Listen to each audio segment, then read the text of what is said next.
So and see, it, you both of have beautifully combined this, Indian student aspect, and then still the percolation to the middle income and the lower income houses. I think the quest both of you are looking at. But before we go to the future plans and the current plans of Chitta, let me come to you.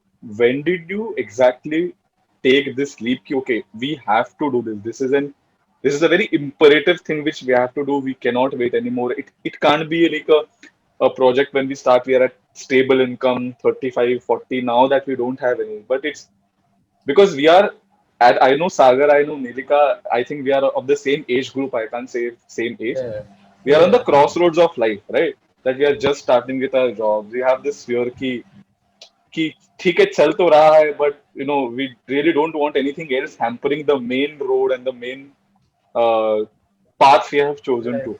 What was this very imperative thing or event which happened or a process which happened that कि नहीं अब ये करना ही है? Because this is very brave. Entrepreneurship of related to mental health is a very bold step. Let me tell you, and it's an Yeah. appreciation which I'm heading towards. Okay. So yeah, Thank you.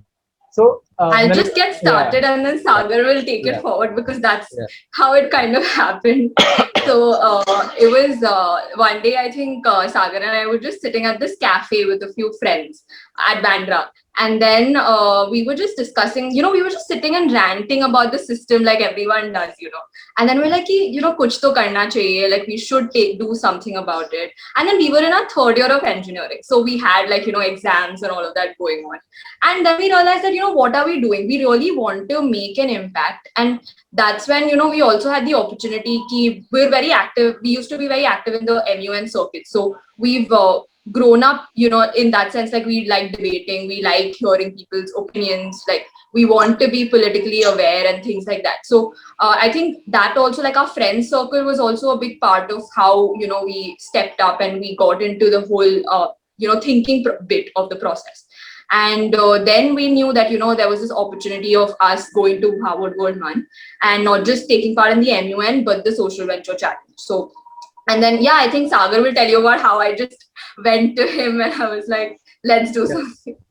Yeah, so I think it was initially it was a journey where like I think I was going to Harvard Goldman for the first time, and Nilika had been there previously as well at Montreal. So I was just excited to explore the concept, and even was something that I was doing at that point of time. So I was like, say yeah, let's try this out, let's see how it goes. And then Nilika and my focus was the MUN. I was like, say yeah, I'm going as a single delegate. I'll usually in Howard Goldman, like our delegations are double delegations, like two people to go together. But I was going in as a single delegate, so I said I'll focus on this and I'll see what comes out of it.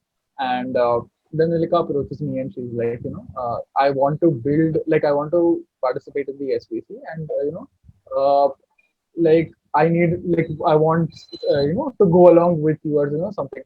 I was not very so convinced at that moment, though Nilika was an acquaintance at that point, and we were not very close or anything. I just knew her from MUNs and everything. I knew that she existed. We had talked a lot of times, but she came and she said, it's something that we can do. So as we were discussing while in the rickshaw only, I'd come across the Artidote. So Artidote is something I was looking at. I think Nilika was also following that page as well. So I was like, mental health is, because I told you I just started understanding mental health at a more deeper level in my first year of college.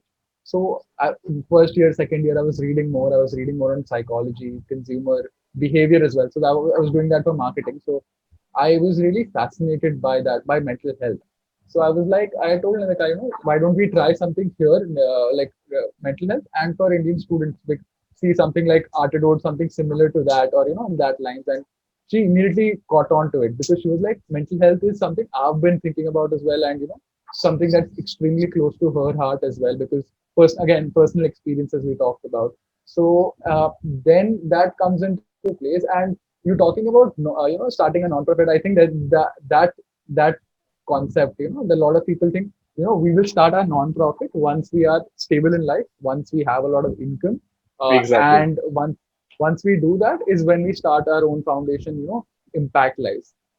And to sum that up, there's this. So while we are receiving the award, there's this video where the CEO of the Resolution Project. So the Resolution Project is essentially the people who are funding us and providing us support as well. It's a Mhm. US-based nonprofit that supports young social entrepreneurs around the world. So they provide seed funding, guidance, and everything. So while just before he distributed the award, he said, should young leaders wait to lead? And he was asking a question to the audience. It was like a 2000, it was an auditorium filled with 2000 people from around 120 countries. And he was asking this one question: should young people People wait to wait to lead? lead.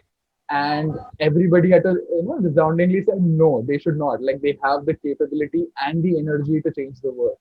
And everybody said no.